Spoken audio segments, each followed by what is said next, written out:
In a drawer in the bureau of an upstairs room of my current home, there is a locked cedarwood box which I inherited as a youth from my grandfather.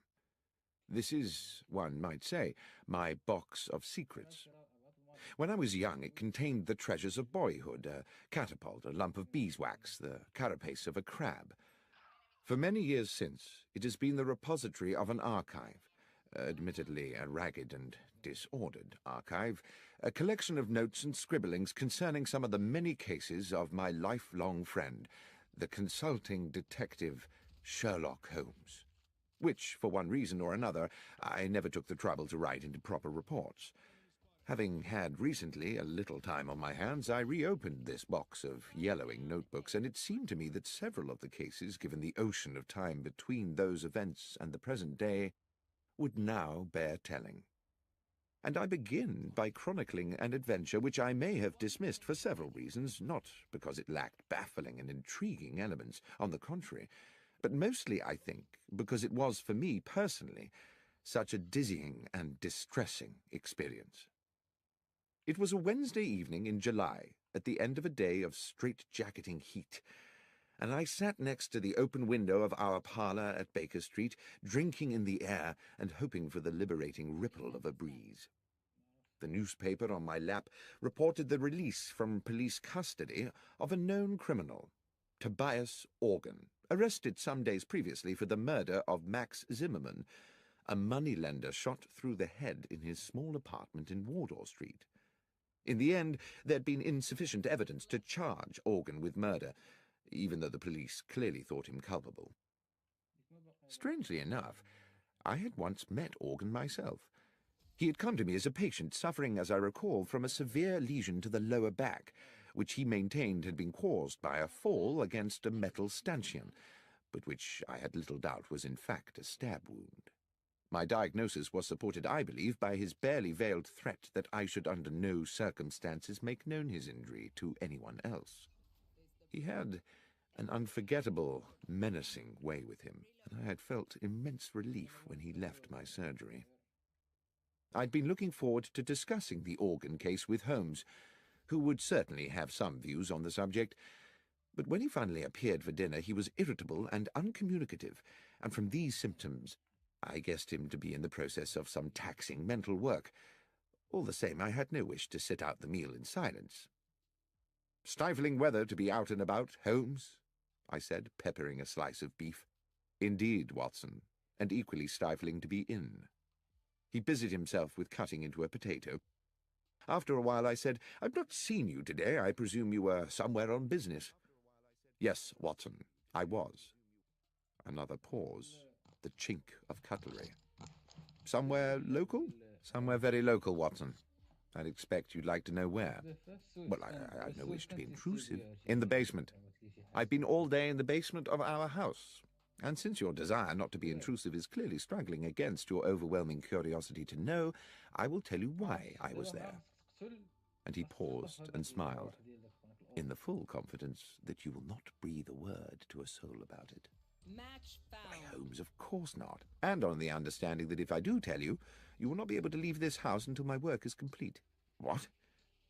I put down, almost dropped, my knife and fork. "You don't mean not leave at all?"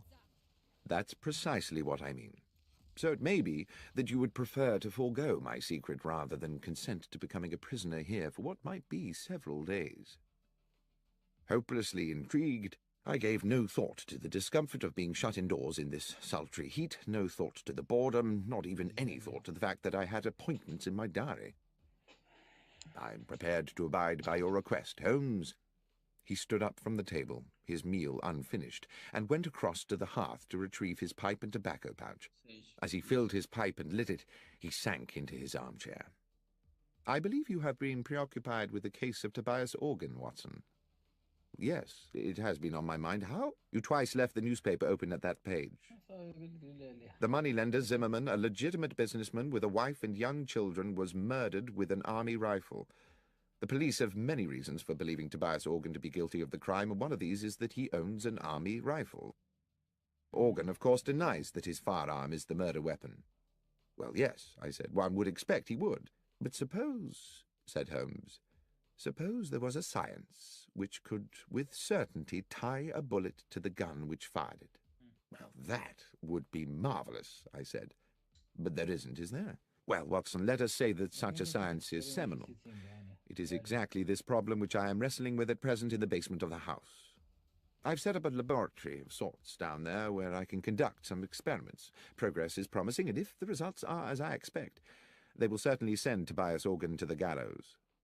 But Organ is an utterly ruthless villain, undoubtedly guilty of a number of murders, but devious enough always to palm them off on others. If he were to gain even an inkling of my work, we would be in the utmost danger. I can see that you would be in danger, Holmes, but how might I be? As I say, Watson, Organ is ruthless. To get at any enemy, his favorite trick is to abduct someone close to his adversary, often with, I'm afraid, horrific consequences. You know too much now, and since I'm not prepared to put you at risk in that way, I fear you must sit it out in these apartments. You must not answer the door, you must stay away from the windows, no visitors. You must lead the life of a prisoner until such time as this matter is settled. Well, I said, it might be good for me. I have a medical paper to write, and the period of confinement might induce me to keep my nose to my studies. Excellent, Watson. I'm sure your sacrifice will not be in vain. I really did not see myself sacrificing very much at all. I spent the evening cancelling all appointments of the following week and went to bed rather looking forward to a few days of fruitful incarceration. The morning found me in a hopeful mood in what appeared to be an empty house. Holmes, I presumed, had already descended to his basement laboratory. Our landlady, Mrs. Hudson, had left me a pleasant, cold breakfast, an indication that she herself had had to leave the house early. The day, while already warm and bright, had not yet begun to turn oppressive. The clock over the hearth ticked slowly as I settled down to my books, experiencing for the first time since my student years some of the quiet ecstasy of study. By midday, the room had become hot. My concentration meandered and thirst plagued me. I wandered downstairs to Mrs. Hudson's apartment and found her still absent, so I proceeded down to the basement to ask Holmes whether he knew what arrangements had been made for lunch. The door to the basement was shut, and when I tried the handle, I found it to be locked. From within, I could hear the occasional crack of what sounded like a gun being fired, and the grind of metal on metal like ball bearings rolling round an iron bowl. Holmes, are you there? Watson, what are you doing here? I'm in the process of an investigation. Indeed? Yes, I'm trying to find out what's happening about luncheon. You'll have to prepare something for yourself, he called back. I'm afraid I've sent Mrs. Hudson away. I cannot risk the lives of innocent people. And Watson, be so good as to keep away from the basement. Confine yourself to our own rooms and to the kitchen. There's a good fellow. Very well, Holmes, but... Yes? I really would very much like a newspaper. I'm afraid you must do without. Neither of us can take the chance of leaving here until this business is complete. Now, please, let me get on. I trundled to the kitchen. I managed to find myself some bread and cheese, which I took back upstairs. Our rooms were now very hot, and since I was forbidden to sit near the window, I ate my luncheon over my books, dropping crumbs into the creases of Gray's Anatomy and beginning to feel restless. After lunch, I managed to force myself to a little more work, but by 3 o'clock had fallen asleep in the armchair. I woke to hear the sounds of evening traffic moving along Baker Street. I listened with something like envy to the busy hubbub of those who were free to come and go, who had families to return to, and simple feasts awaiting them at convivial tables. My lot seemed bleak by comparison. Holmes did not emerge from his infernal basement, and Mrs. Hudson did not appear with an evening meal. I cannot recall how the rest of the evening passed. The heat absorbed during the day by London's pavements now radiated back to thicken the evening air. The world outside, of which I had no news, became gradually silent, and I, hungry and disconsolate, went finally to bed. The next morning, after a makeshift breakfast, I got down to some work, and was well into the argument of the paper I was writing, when I began to realize that the room was again beginning to become airless and oven-like. Determined not to succumb to lethargy as I had the previous afternoon, I decided that despite Holmes's strict embargo on going near the window, I simply must have some air. As I raised the sash, I saw a cab approaching along Baker Street and stopping directly beneath the window. The passenger who stepped out was Nicholas Cartwright, an old university friend now writing for the Times. I hadn't seen him for a couple of months, and he seemed about to pay a surprise visit. Desperate as I was for company, I could not forget the promise I had made to Holmes to admit no visitors. The doorbell rang. My first idea was to wait for Cartwright to give up and go away. But there quickly came a second ring, and with it a call from the street through the now open window. "Watson?" A note of anxiety in his voice suggesting that all was not well. Cartwright was a good friend. I did not see how I could linger there pretending to be deaf when he might be in need of my help. I dashed down the stairs and opened the front door. "Watson, so pleased to have found you." The statement immediately struck me as odd, as did Cartwright's whole demeanor, but mindful of the proximity of Holmes in his makeshift laboratory, I whispered, "Look, old chap, odd things are going on. Come up, as quietly as you can. I'll explain there." A sudden, sharp crack issued from the depths of the house, and I hoped that, preoccupied as he was, Holmes would have no inkling of the presence of my visitor. As we entered the parlour and shut the door, Cartwright said, "Watson, I've been worried about you. I didn't even know if I'd find you here." "Worried?" "Yes. The story in the Gazette regarding yourself and Mr. Holmes. Did you know it was in the papers?" "Cartwright, I haven't the least idea what you're talking about, and as for newspapers, I haven't seen one in days. Here." He tossed me the paper, open at about the third or fourth page, and I read the following headline and accompanying article. "Sherlock Holmes and Dr. Watson part company? After several years of celebrated collaboration, the eminent consulting detective Mr. Sherlock Holmes and his medical companion Dr. John Watson have terminated their professional partnership and it seems simultaneously ended their personal friendship. Mr. Holmes said that while he continued to hold Dr. Watson in high esteem and to regard him as a man of exceptional honor and professional competence, circumstances upon which he could not and would not elaborate had made it expedient for them to go their separate ways." There was no comment from Dr. Watson. I stood for a moment, holding the newspaper and averting my gaze from Cartwright. Who had written this? Did Holmes know about it? Was there some truth in it? Was Holmes's exile to the basement a way of keeping me at bay while he found alternative lodgings? "This is today's Gazette?" "Yes, Watson. I see you knew nothing about this." Spike planted. "Am I speaking to you as a friend, Cartwright, or as a journalist?" "Well, I suppose, unfortunately, as a friend, John. I say unfortunately because this is clearly a damn good story. But if you wish to talk to me off the record, so be it." "Off the record, then. I know nothing of this, and I don't know whether Holmes has had a hand in it. He's conducting some very secret business at present, and possibly it's connected to that. That's all I can tell you, I'm afraid." "One thing does baffle me," Cartwright said. "How did the Gazette get the story without us getting it too? Anyway, I won't make anything of this, John, until you give me the go-ahead. But I hope if there does turn out to be an exclusive—" "You'll be the one to get it," I said. "Thank you, Nicholas." I saw him down the stairs and closed the front door behind him, finding myself relieved that he had gone. I had no idea that I would be seeing him again soon under even more peculiar circumstances. But determined that now I must confront Holmes with this business, I knocked on the door of the basement. "Holmes?" A long silence. "Holmes? We must speak." "Not now, Watson." "Holmes, there's something I must discuss with you urgently. Something in the newspaper." There was a scuffling and the basement door opened. "Newspaper? How did you get a newspaper?" Cartwright called. He'd seen an article. "Yes," Holmes interrupted. "Yes, the article. I dare say you would appreciate an explanation. Give me half an hour." A little later we sat opposite one another in our sitting room. The evening was still close and oppressive.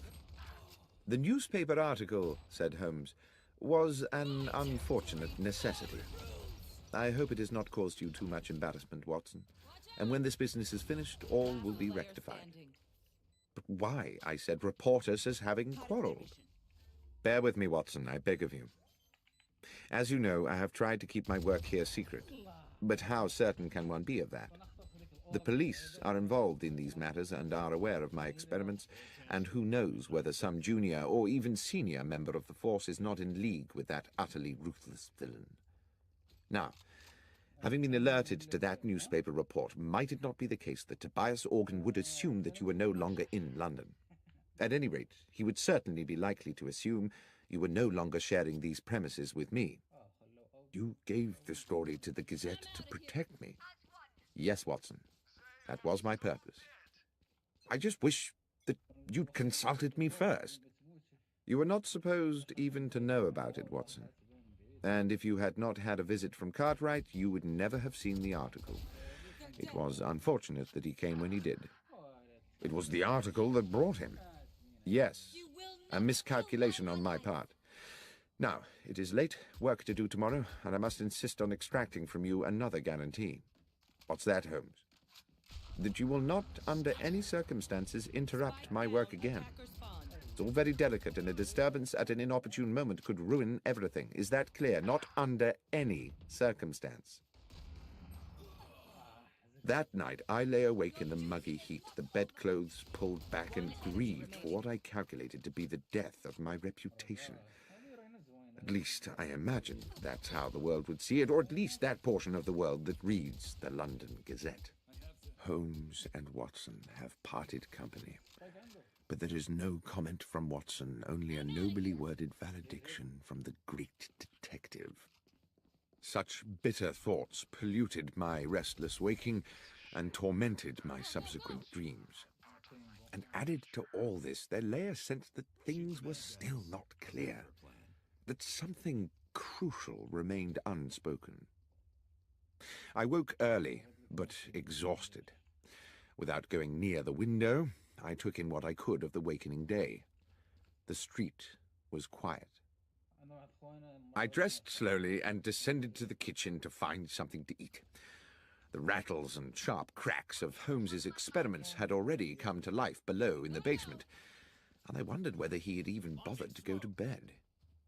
I was making a pot of tea when the doorbell sounded. The noises from the cellar did not pause, so I assumed that Holmes had not heard the bell. I could see nothing of the front of the house from the kitchen, but after I had taken a few steps up into the lobby, it became clear by means of a side window that the visitor was once again Nicholas Cartwright.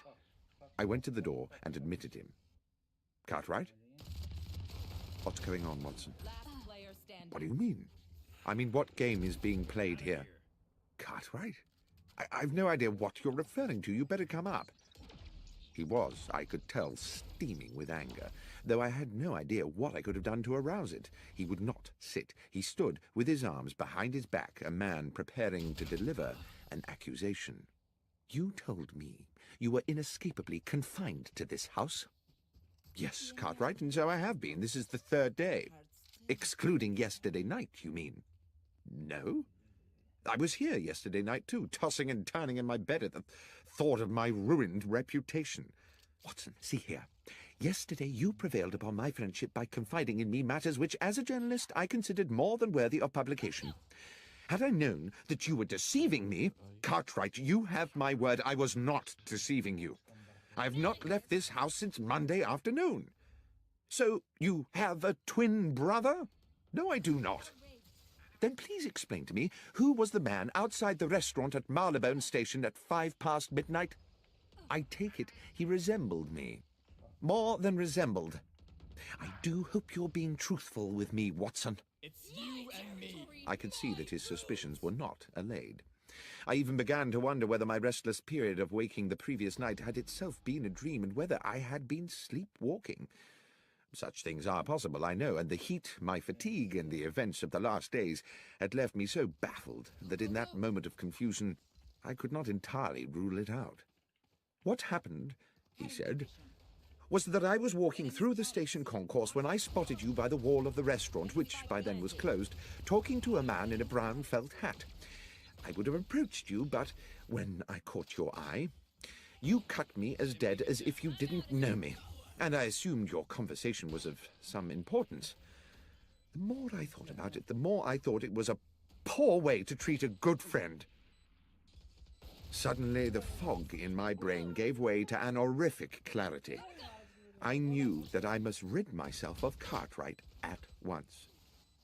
"Thank you for telling me this," I said. "It is of the utmost importance. But Nicholas, and I pray you won't take this amiss, I must ask you to leave." "To leave?" "Please. This is a fearfully serious business. There is real danger. You're not just trying to get me out of the way, Watson." "That's exactly what I'm trying to do, Cartwright, but for a very good reason. Believe me, you will have your story." "Very well, John. Very well." At the front door, he patted me amiably on the shoulder. I shut the door on him and leaned against the wall, trying to get my thoughts in order. Holmes had instructed me not under any circumstances to trouble him again. Yet this situation was possibly critical. If Tobias Organ had hired some impersonator to look and sound so like me that even Cartwright, who had known me for years, could be convinced, then Holmes might also be deceived, and then what power they would have in their hands. If I could not speak to Holmes, I could at least alert him by other means. I ran up the stairs with the idea of writing a note which I could slip under the basement door. But as I reached our rooms, I heard a cry from the street. Without thinking, I ran to the parlor window. 100 yards southwards along Baker Street, 3 men were struggling. 2 of them were bundling the 3rd man into a cab against his will. It was Cartwright. I dashed down the stairs and ran into the street. The driver of the cab had already whipped up the horse and moved off at a lick, but I gave chase, fury and outrage fueling my progress. I pursued them for a good half a mile until eventually they outpaced me, and I stood gasping for breath outside St. Vincent's Church. Stop them, please. I sat on the pavement. I needed Holmes's help. The transgression of a broken promise was a trivial thing, surely, in the context of this appalling incident. I would go to him immediately. Aware that in the haste of my pursuit I'd left the front door of the house open, a new anxiety overcame me. Clearly this kidnap was the work of Organ's ruffians, and who was to say that they would not take advantage of an open door? I trotted as briskly as I could back to Baker Street. But the door was no longer open, and on such a close and windless day I thought it unlikely it had been closed by a draught. The horrible thought occurred to me that someone may have already got in, You will not and kill then my allies. everything seemed to tumble into place. Cartwright's abduction had been intended to draw me out of the house so that the man masquerading as myself could gain entry. Holmes would be unaware of this. He would eventually open the door of the basement to his assailant, and believing it was myself he was admitting, would offer the easiest of targets. I had left the house without a key, but I knew there was a possibility of access via the rear of the terrace. This entailed my knocking at the door of our neighbor, Mrs. Harben, an elderly, amiable woman who seemed happy to allow me access to the rear of the building. Here I was obliged to scale a wall to the yard outside the back of our own dingy basement, the front room being that which Holmes had taken for his makeshift laboratory. There was no light within. I opened the door with infinite slowness. The noise of Holmes's experiments seemed to have stopped. The door that connected this room to the front half of the basement was 6 or 7 short paces away, but it was too dark to see whether the bare floorboards were liable to move and groan when I trod upon them. I tested each step before lowering my weight, and moved with the floating motion of a rather overweight pantomime artist. 1, 2, 3. Then there was movement behind me. A hand was clamped across my mouth and an arm locked around my throat. The grip was expert. I could not breathe or move. The hot breath of my assailant in my ear whispered, "Doctor, do not cry out. I'm going to release you, and you will turn round slowly and face me. You must not make a sound. Tap a hand, if you understand. I reached up to the hand around my throat, and obediently I tapped it. The arm released me, and as quietly as I could, I took a deep draught of air, turning as I did so. Lestrade! Shh! Yes, Doctor. Wasn't expecting you here. Or rather, in a sense I was, but since you are just about to arrive, I wasn't expecting you to come in the back way as well. The policeman smirked at his little conundrum. Will you explain to me, I began, what on earth you mean? Not now, Doctor, he said. Glad you're here, though, sir. An additional pair of ears. Up close to the door now and listen, it won't be long. It was indeed less than a minute before we heard the door from the front of the house opening into the laboratory, and the arrival of what sounded like 2 men. The door was closed with a thump, and a gruff voice said, "So this is it?" "Yes, this is where he's working." There was something familiar about that second voice. "And he won't be back for a while?"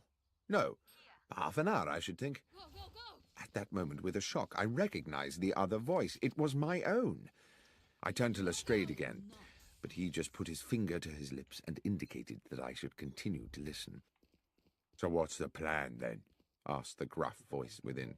"To match the bullet that killed Max Zimmerman with the ones from your gun," said my voice. "The police know you killed him, but they need Holmes to provide them with evidence that will convince a jury. Evidently, I thought, the gruff character is Tobias Organ." I heard him pace about, then spit noisily. "Zimmerman's not the first one I've topped, and they've never got me yet. They say you only got £4, 10 shillings from him." Never you mind what I got. Anyway, I never killed him just for the money. I killed him because he gave me a bad look. He gave me a bad look, and I gave him a bad headache. A bullet right between the eyes. What will it be this Now, time? let's deal with this little problem. Suddenly there was a tumultuous crash, as if one of the walls had fallen in. "In we go, Doctor," said Lestrade. He pushed the door hard, and we rushed into the laboratory, where Organ had kicked Holmes's equipment flying in all directions, and where, to my amazement, I saw that he was now being attacked by myself. A perfect duplicate of me cracked him a right hook, then a left hook, and then felled him with a blow to the side of the head. Organ hit the floor like a sack of cabbages. Lestrade was on him in a flash, cuffing Organ's arms behind his back. Lestrade blew his whistle and then proceeded to arrest him. As I stood back to get a better look at my other self, the duplicate doctor put a hand to his own face, wrenched at his upper brow, and pulled and stretched until he had removed his entire face, revealing beneath the peeling mask the flaming eyes of Sherlock Holmes. The next moment, Lestrade's officers came bursting through the basement door, and Tobias Organ was dragged away. The heat of the day had given way at last to a pleasant evening. Mrs. Hudson had returned to the house and provided Holmes and myself with an excellent evening meal. Now we sat with our brandies, and Holmes with his pipe at the open window, where a gentle breeze lifted the curtains and refreshed the parlour. "As you will have deduced," Holmes was saying, by way of explaining it all to me, "the object of the masquerade was to lure Organ somewhere where we could extract a confession from him by subterfuge." "But your ballistics experiments," I said, "would they not have been enough to convict him?" "It is a science only in the imagination," Holmes said. "And though one day I'm certain it will be more than that, there is much more work to do than I could accomplish in a fortnight. But Lestrade and I agree that if Organ believed himself to be at risk from my experiments, he would wish to destroy them. What on earth were you doing in there, Holmes, if the thing was a complete hoax?" "I'm afraid I did deceive you a little. I was not in there all the time. The mechanism of an old railway clock and a device employing elastic and a drum skin were intended to give the ear the impression of ongoing industry." "Well, it certainly deceived me," I said. "But was it really necessary for me to be incarcerated for the duration?" "I'm afraid so, my friend. If Organ, through one of his spies, had got wind that there were 2 Watsons, the trick would not have worked.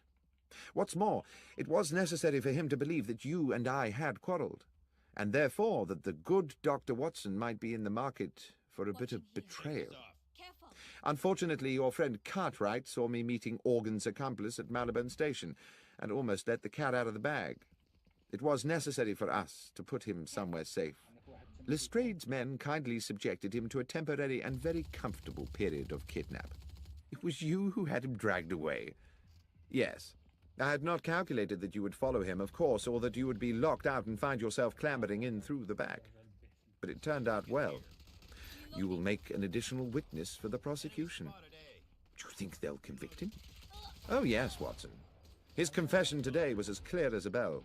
Tobias Organ will hang. As for you, my friend, I have given you a terrible time, and as a reward, I'm going to take you to the opera. Tonight? Yes, tonight. Gilbert and Sullivan. The Mikado. But, Holmes, my memory is you don't much like Gilbert and Sullivan. No, Watson, but you do. And besides, I have to confess to having a soft spot for the Lord High Executioner. One enemy remaining.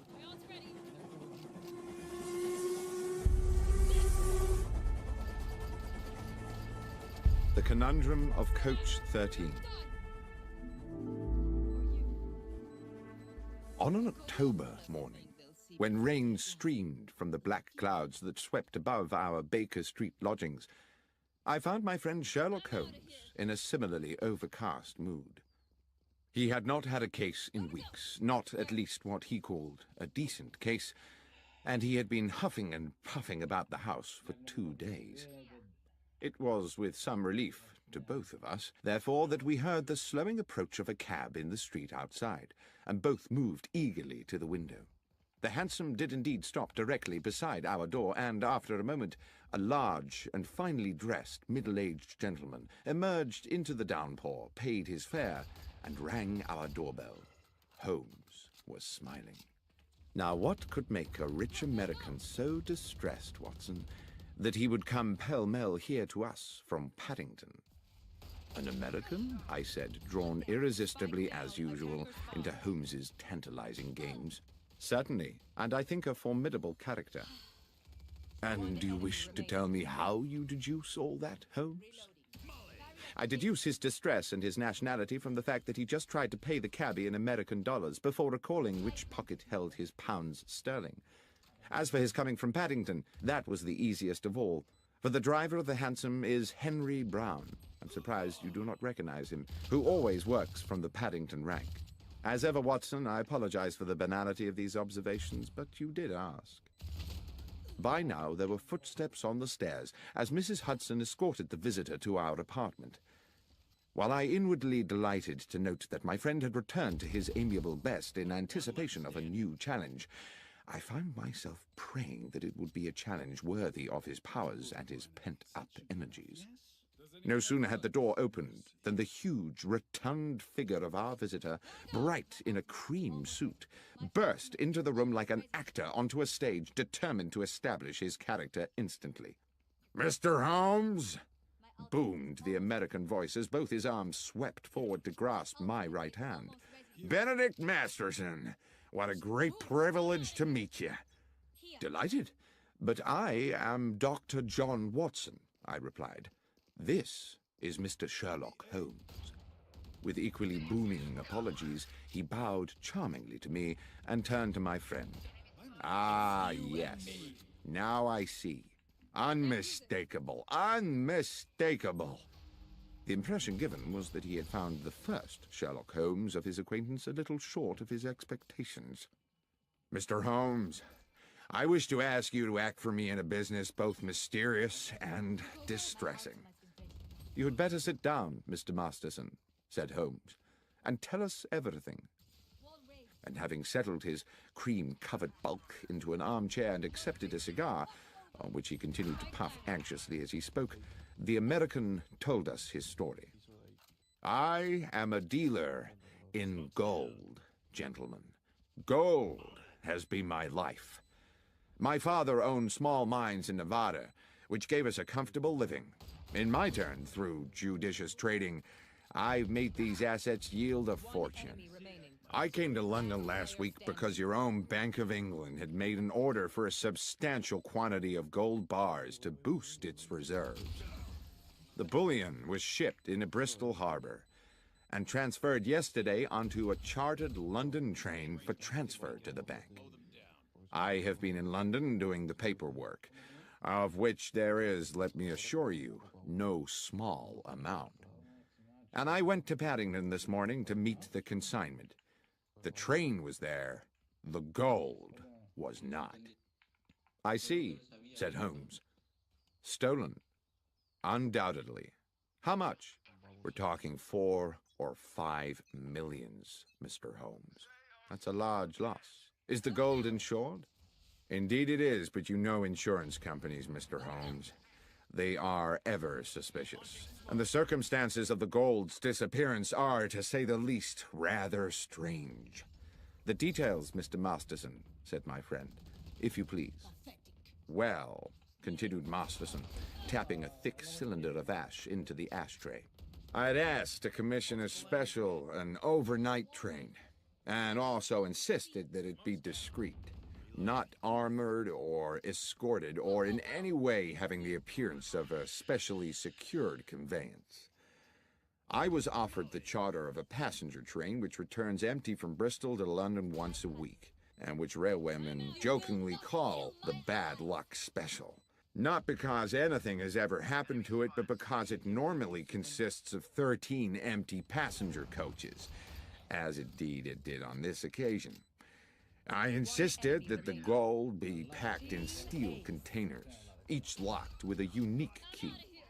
You will appreciate that gold itself, gentlemen, is a weighty metal. So each box contained only as many bars as would enable the containers to be carried. In order to prevent the possibility of them being removed from the moving train, I ensured that while they were small enough to go through the open carriage door, they were too large to pass through the windows, even with the windows slid down to their largest aperture.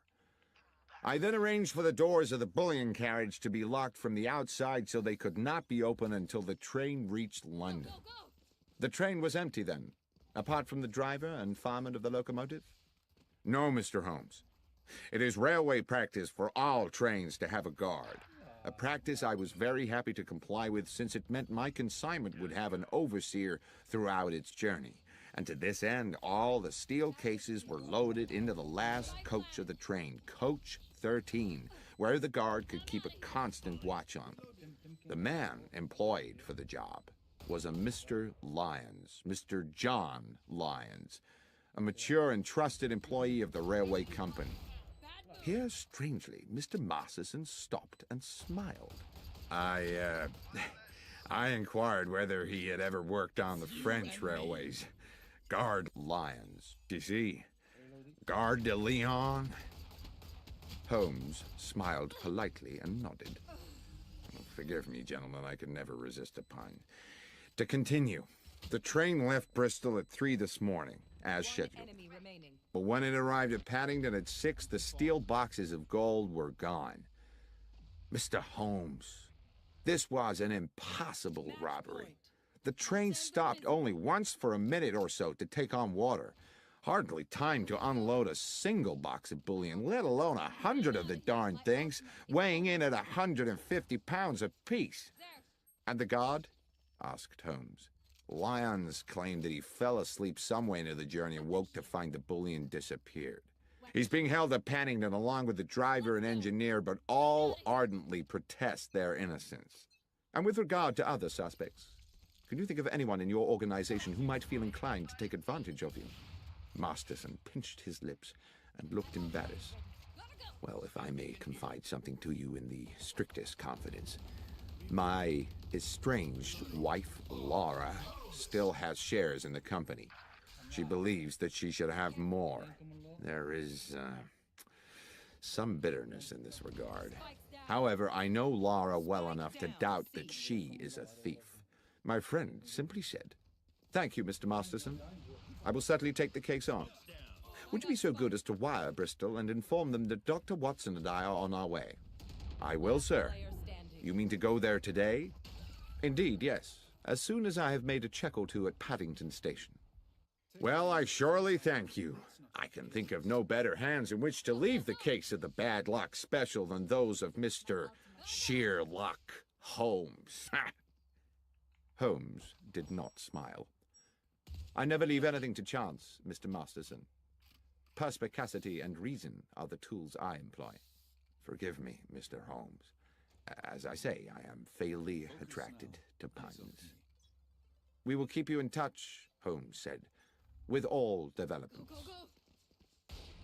Within half an hour we were at Paddington, but before boarding the Bristol train, Holmes wished to make certain that the so-called bad luck special was secure. The train had been shunted into a siding, and we were relieved to find that police responsibility for the case had fallen to Inspector Stanley Hopkins, a young but ambitious detective with whom Holmes and myself had had numerous dealings in the past. Hearing that we were being engaged by Mr. Benedict Masterson, the inspector agreed to watch over the train and make sure it remained undisturbed until our return to London. It was still raining when we arrived at Bristol, where we met the station foreman, George Willits, an amiable man in his 50s who gave the comforting impression of having been in his job for a lifetime and knowing the whole business inside out. Willits had been on duty the previous night and took us directly to the goods platform from which the bullion train had left.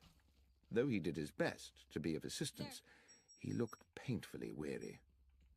I apologize to you gents for my appearance, he said, but I was on night shift last night seeing out the special. I was just about to go off when the message came from London about the theft, so I've not yet been home to bed. We won't keep you long, Willits, Holmes said. I understand you were here when the bullion boxes were being loaded. I was, sir. I supervised them myself. Watched them being lifted into the guard's carriage at this very spot, before I sent the signal to bring in the rest of the train. The guard's coach was not connected to the train while it was loaded. That's right, sir. The rest of the train was shunted out of the siding and then coupled up just before she was due to leave. And who brought her in? Tommy Marriott, the engineer, and his fireman, Pat McGlinchey. Old hands? Not quite so much a fixture as myself, Mr. Holmes, but they've been around the best part of 10 years. They're sound men. Good. Now, if you'll bear with me a little longer, Willits, I'd like to ask you a little more about the gold itself. How many men were involved in loading the carriage? Well, sir, it's quite some operation. Took 4 men to load each box. 2 inside the carriage, 2 outside. Damn heavy things, if you'll excuse me, sir. Over 100 weight apiece, and damn awkward squeezing them through them narrow doors. It was a hell of a job. And how long would you say the whole business took? It was about 5:30 midnight when they started, and about 2:15 by the time they finished, so almost 80 minutes. And after it was loaded, was there any delay before departure? No, sir. The rest of the train, as I say, was reversed in from the siding. John Lyons, the guard, got aboard, and the door of the guard's coach was locked from without, sir, as per our instructions. One final question, Willits, if I may. I'm informed the train stopped en route. Yes, sir. She was scheduled to hold up for a minute or so at Swindon to take on water. It stopped for no longer than that, and at no other time? No, sir. The signalman would know for sure if she'd been held over for more than a minute, and that's already been checked. Holmes seemed to pause for a moment while he considered all this information. And then he said, Willits, I am most grateful for your detailed and, I have no doubt, accurate recollections. Now, if you will excuse us, Dr. Watson and I will take the next train back to London and leave you to go home and get some sleep. Inspector Hopkins was at Paddington when we arrived, and Holmes immediately requested that he arrange for us to speak to the railwayman who had commandeered the bad luck special on the previous night, Marriott and McGlinchey, the engineer and fireman, and the guard, Lyons. In a dark office of the railwayman's quarters, on one of the grimmer outer platforms of Paddington Station, the 3 men sat disconsolately on rickety wooden chairs. It occurred to me that they had by now been detained in this dismal place for several hours, and when Holmes and I were introduced to Lyons, he barely had the energy to nod to us. But he did speak, his words almost drowned in the muffler which half covered his mouth. I dare say you think me a thief, Mr. Holmes, from what you have heard. I'm not, sir. But what I have done is derelict my duty, so maybe I deserve what's coming. I want to assure you, Mr. Lyons, Holmes said, that my intention here is to uncover the truth, and uncover it I will. If you are, as you say, innocent of any crime, you have nothing to fear from the law. But tell me how you think you failed in your duty. Well, I were meant to keep me eye on the shipment, sir, weren't I? But I fell asleep. It's not something I make a habit of, but this time I did. And woke to find the bullion gone? A nightmare, sir. I suppose I should have stopped the train with a pull cord, but I was in a bit of a daze. How long do you think you slept? I thought about that, sir. I remember us passing through the White Horse Valley just before Swindon, and when I woke up, we were about 10 miles out of it and past the Lumsey Water Tower. Holmes looked towards the fireman McGlinchey, a plump man with rich black curls. When you stopped to fill the tank, did you notice anything odd? No, sir. It was a dark night, and there were no lights there save the fires from the boiler. You couldn't see 20 feet beyond the train. Holmes turned back to Lyons. I would like you to describe to me the events of yesterday evening. Well, sir, I wasn't due to start my shift until 1 in the morning, so around about 12 I had a brown ale in the railwayman's canteen and collected some sandwiches and a can of tea for the journey. Just tea and sandwiches? Yes, sir, and a piece of seed cake, if that's not too much detail. There is no such thing as too much detail. Please continue with your story. Well, at about 1:30 I made my way over to the goods platform. They just finished loading the bullion into the end carriage, and the other part of the train had been brought in and coupled up. A gentleman in a suit gave us final instructions. To the engineer and fireman Tommy and Pat here, he said the train was cleared to London, with just the one brief water stop, which was under no circumstances to take more than 3 minutes. And if there should be an emergency, they weren't to leave the cab. At that point, they locked me in with the gold, and at exactly 2 a.m., we were on our way. About a half hour after, I had me sandwiches and a few swigs of tea. It were a clear night, and I sat by one of the windows and watched the stars, contented with everything, sir. That's when I must have dozed, and, well, what happened after that, you know. Spike down, C. Thank you, Lyons, said Holmes. Then he turned to young Inspector Hopkins with a new, fierce gleam in his eye. If we may, Hopkins, I should now like to inspect the train. Switching sides. We made our way along the track to the engine sheds, and after checking the locomotive, searched through each of the 13 coaches, whose number I carefully counted myself, until we arrived at the last, the guard's coach, in which the gold had been transported. I'm out of here. Now I have been assured, Holmes said to Hopkins, that the doors of this coach were locked from the outside for the duration of the journey. Yes, Mr. Holmes. Yet it was possible to move along the train through the coaches via the connecting doors? Yes. And what of the other coaches? I checked them. Their outer doors were all locked too, but it would have been impossible anyway for the thieves to have moved the containers along the train to jettison them from another carriage. The boxes of gold were too big to pass through the connecting doors. All that had been carefully calculated. But is it quite certain, I ventured, that the boxes could not have been opened and the gold removed bar by bar? Quite certain, said Hopkins. Not without the original keys. They were unique to each box. Besides, Watson, said Holmes, if the boxes had been opened here, then, with or without the gold, they would still surely be here now. Speaking of which, Hopkins, the carriage is just as it was found when the doors were first opened this morning. As I said, Mr. Holmes, nothing's been touched. Holmes took an initial sweeping glance around the carriage interior, then stooped to pick something up from the floor. This brown paper, I presume the wrapping for the guard Lyons's sandwiches. Yes. This is can of tea? Yes. Curious that he had a can of tea? No.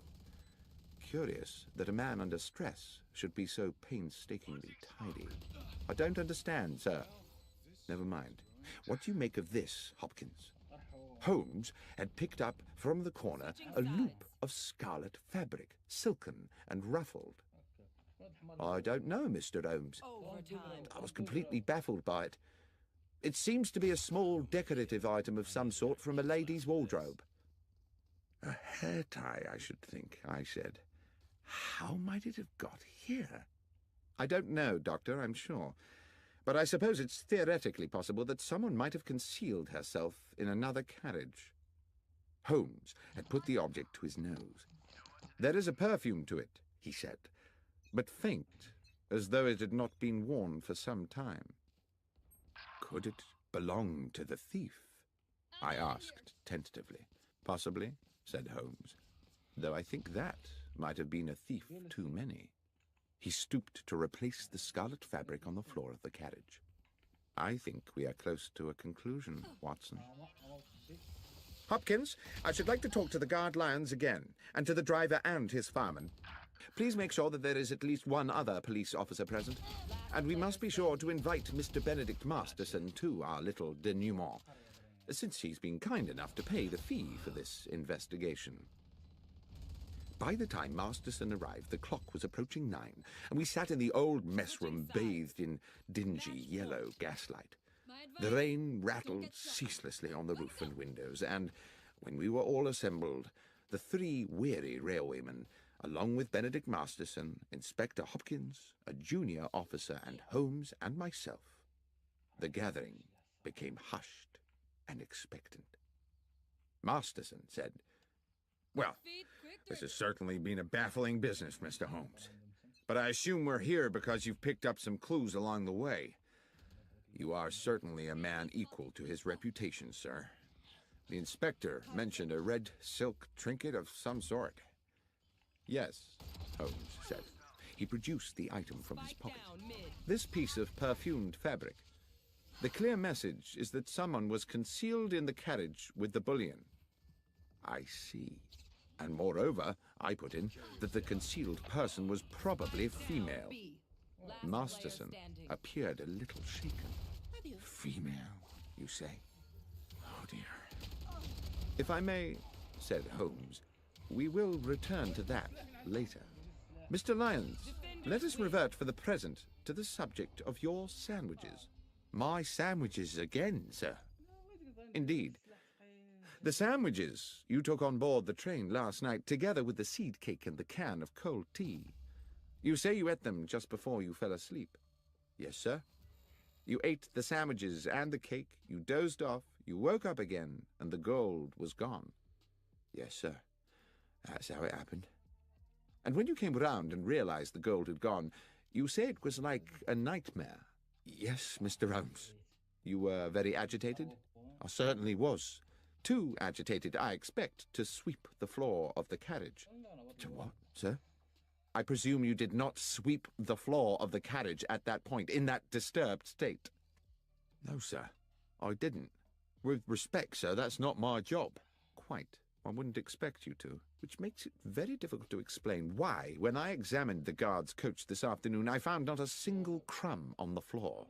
Now, can anyone here tell me how it's possible to eat several sandwiches and a slice of seed cake without dropping a single crumb? Or, come to that, a single seed?" "I promise you, sir, what I said about my supper was true. I remember exactly what I brought and exactly what I ate."